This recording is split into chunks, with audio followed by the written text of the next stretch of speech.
La première fois que l'on parle en langue, c'est le jour de la Pentecôte, Actes 2, 1, 4. Les apôtres ont partagé l'évangile avec les foules, leur parlant dans leur propre langue. Les foules étaient étonnées. Nous les entendons raconter les merveilles de Dieu dans nos langues, Actes 2, 11. Le don de langue consiste à parler dans une langue que l'orateur n'a jamais apprise afin de servir quelqu'un qui parle cette langue. Dans Actes 2, 1, 4, les apôtres ont partagé l'évangile avec les foules, leur parlant dans leur propre langue.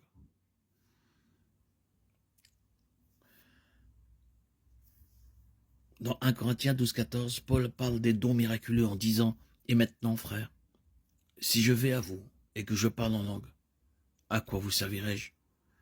Si je ne vous apporte quelques révélations ou connaissances ou prophéties ou paroles d'instruction. » 1 Corinthiens 14, 6. Selon l'apôtre Paul, et en accord avec les langues décrites dans les actes, parler en langue est utile à celui qui entend le message de Dieu dans sa propre langue. Mais il est inutile à tout le monde, à moins qu'il ne soit interprété et traduit.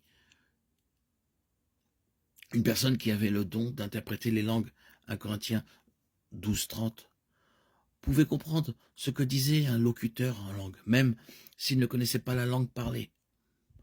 L'interprète en langue communiquait alors le message de celui qui parlait en langue à tous les autres, afin que tous puissent comprendre. C'est pourquoi si quelqu'un parle en langue, qu'il prie pour que ce soit l'interprète qui interprète ce qu'il dit. 1 Corinthiens 14, 13.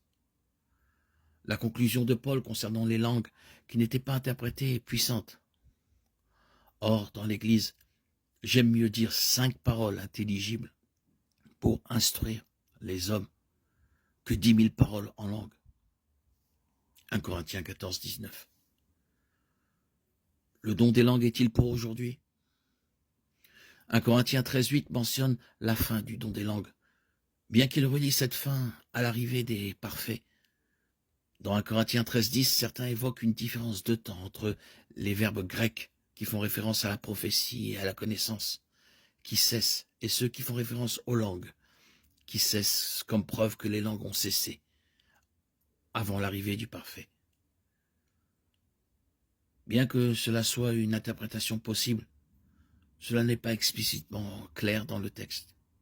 Certains évoquent également des passages tels que Ésaïe 28, 11 et Joël 2, 28, 29, comme preuve que le parler en langue était un signe du jugement prochain de Dieu. 1 Corinthiens 14, 22 décrit les langues comme un signe pour les incrédules. En utilisant ce verset, certains exégètes soutiennent que le don des langues était un avertissement aux Juifs que Dieu allait juger Israël pour avoir rejeté Jésus-Christ comme Messie.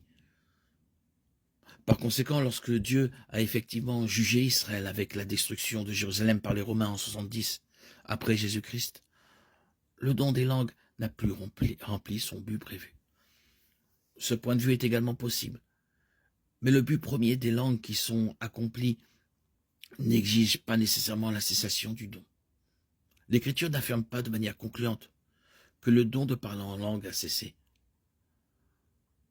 En même temps, si le don de parler en langue était actif dans l'Église aujourd'hui, il serait exercé en accord avec l'Écriture.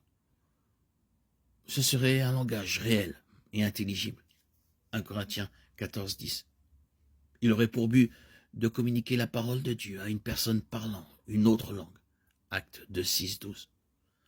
Il serait exercé dans l'Église en accord avec le commandement que Dieu a donné par Paul. Si quelqu'un parle en langue, que 2 ou 3 au plus parlent, un à la fois, et que quelqu'un interprète. S'il n'y a pas d'interprète, ceux qui parlent se tiennent dans l'Église et parlent à lui-même et à Dieu. 1 Corinthiens 14, 27, 28. Ce serait également en accord avec 1 Corinthiens 14, 33, car Dieu n'est pas un Dieu de désordre, mais de paix, comme dans toutes les églises des saints. Dieu peut certainement donner à une personne le don de parler en langue pour lui permettre de communiquer avec une personne qui parle une autre langue. Le Saint-Esprit est souverain dans la diffusion des dons spirituels. 1 Corinthiens 12, 11. Imaginez à quel point les missionnaires pourraient être plus productifs s'ils n'avaient pas besoin d'aller à l'école de langue et étaient instantanément capables de parler aux gens dans leur propre langue. Cependant, Dieu ne semble pas faire cela. Les langues ne semblent pas se produire aujourd'hui de la même manière que dans le Nouveau Testament, malgré le fait qu'elles seraient extrêmement utiles. La majorité des croyants qui prétendent pratiquer le don de parler en langue ne le font pas en accord avec les Écritures mentionnées. Ces faits conduisent à la conclusion que le don des langues a cessé, ou est au moins une rareté dans le plan de Dieu pour l'Église aujourd'hui.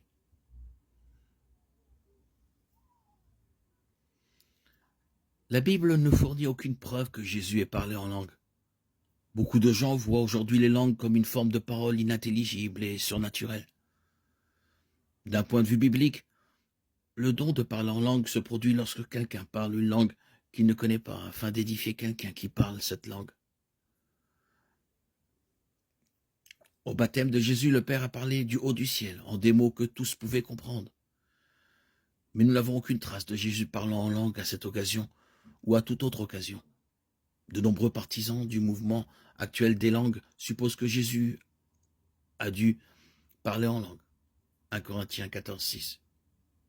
Il aurait été logique qu'il le fasse lors de son baptême, lorsque l'Esprit descendit sur lui comme une colombe. Marc 1, 10.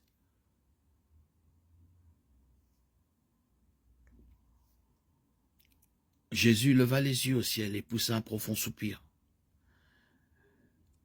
Cependant, un soupir n'est pas la même chose que le don surnaturel des langues. N'importe qui peut soupirer pour un certain nombre de raisons, mais ce n'est pas une preuve de la puissance de l'Esprit. Marc 8, 12, Marc 7, 34. Nous avons des traces de Jésus parlant en araméen, la langue la plus courante parlée en Israël à cette époque. Marc 5, 41 et Actes 26, 14.